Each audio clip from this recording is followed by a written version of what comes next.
teman-teman, selamat datang di channel Materi Komunikasi. Kali ini kita akan membahas materi tentang komunikasi antar budaya, yakni bentuk komunikasi antar budaya. Ada beberapa bentuk komunikasi antar budaya yang akan kita bahas di sini. Yang pertama, itu komunikasi internasional, komunikasi antar ras, komunikasi antar etnis, komunikasi antar agama, komunikasi antar subkultur, komunikasi antar subkultur dengan kultur dominan, dan komunikasi antar jenis kelamin. Yang pertama akan kita bahas di sini adalah komunikasi internasional. Apabila kita mendengar istilah komunikasi internasional, pasti yang terlintas dalam pemikiran kita itu adalah komunikasi tersebut dilakukan oleh orang-orang yang berasal dari negara yang berbeda.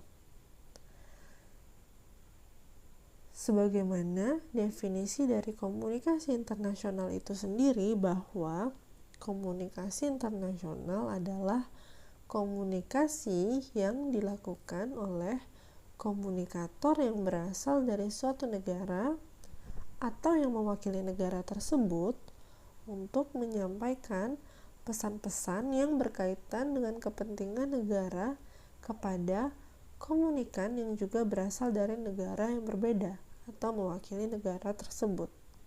Jadi, dapat disimpulkan bahwa komunikator dan komunikan dalam komunikasi internasional pasti berasal dari negara yang berbeda. Dengan latar belakang negara yang berbeda, dengan kebudayaan yang berbeda pula, maka komunikasi internasional itu dikatakan sebagai bentuk komunikasi antar budaya.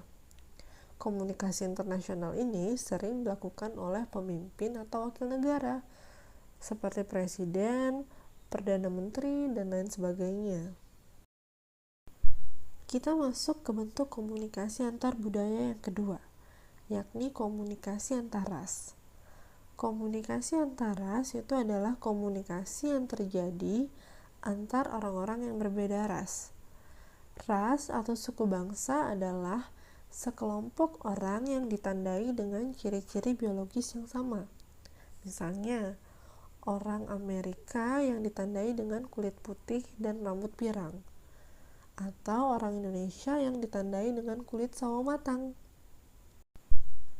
Bentuk komunikasi antar budaya selanjutnya itu adalah komunikasi antar etnis. Komunikasi antar etnis itu adalah komunikasi yang terjadi antar orang-orang yang berbeda etnis. Etnis itu sendiri merupakan kelompok orang yang ditandai dengan bahasa dan asal-usul yang sama, sehingga memiliki kesamaan nilai-nilai budaya dan ciri tersendiri yang diterima oleh kelompok lain dan membedakan mereka dari kelompok lainnya. Sama ras atau suku bangsa belum tentu sama etnisnya. Contohnya, ras Indonesia itu memiliki berbagai macam etnis. Oleh karena itu, komunikasi antar etnis merupakan bentuk dari komunikasi antar budaya. Selanjutnya itu ada komunikasi antar agama yang merupakan salah satu bentuk komunikasi antar budaya. Komunikasi antar agama ini adalah komunikasi antar orang atau kelompok dengan latar belakang agama yang berbeda. Contohnya, orang Islam berkomunikasi dengan orang Kristen. Itu merupakan bentuk dari komunikasi antar budaya. Bentuk komunikasi antar budaya yang selanjutnya itu ada komunikasi antar subkultur. Komunikasi antar subkultur ini adalah komunikasi antar orang-orang dengan subkultur atau subbudaya yang berbeda. Subkultur atau subbudaya itu sendiri adalah budaya yang berbeda dari induk budaya atau budaya dominannya. Subkultur ini dapat terbentuk berdasarkan usia, kelas, atau perlawanan akan kultur mainstream, yang mana Subkultur ini dapat diwujudkan dalam penciptaan gaya atau style. Contohnya, subkultur atau kelompok anak punk. Kelompok anak punk itu memiliki stylenya tersendiri, memiliki budayanya tersendiri, dan memiliki nilai-nilai yang mereka anut dan sepakati dengan kelompok mereka. Selanjutnya itu ada komunikasi antar subkultur dan kultur dominan. Komunikasi antar subkultur dan kultur dominan ini adalah komunikasi antar orang-orang yang termasuk dalam kelompok subkultur atau budaya yang berbeda dengan budaya dominan sebagaimana yang dijelaskan tadi dengan budaya dominannya. Contohnya tadi kelompok anak punk berkomunikasi dengan masyarakat dominan, maka bentuk komunikasinya itu adalah bentuk komunikasi antar budaya. Terakhir, bentuk komunikasi antar budaya itu ada komunikasi antar jenis kelamin, teman-teman.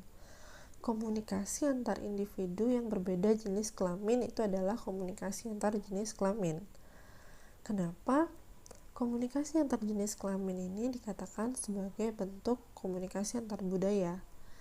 Hal ini dikarenakan wanita dan pria itu tidak hanya berbeda secara biologis, namun juga peran mereka sesuai gender yang disosialisasikan oleh masyarakat melalui proses sosial budaya. Gender itu merupakan sifat yang melekat pada kaum pria dan wanita yang dibangun secara sosial dan kultural. Misalnya, wanita itu dinilai lebih lembut daripada pria, atau pria itu dinilai lebih tegas daripada wanita. Oleh karena sifat yang melekat pada mereka, maka komunikasi antar pria dan wanita itu dikatakan sebagai bentuk dari komunikasi antar budaya. Demikian materi tentang bentuk komunikasi antar budaya kali ini. Semoga apa yang disampaikan itu bisa bermanfaat bagi teman-teman yang mendengarkan. Terima kasih.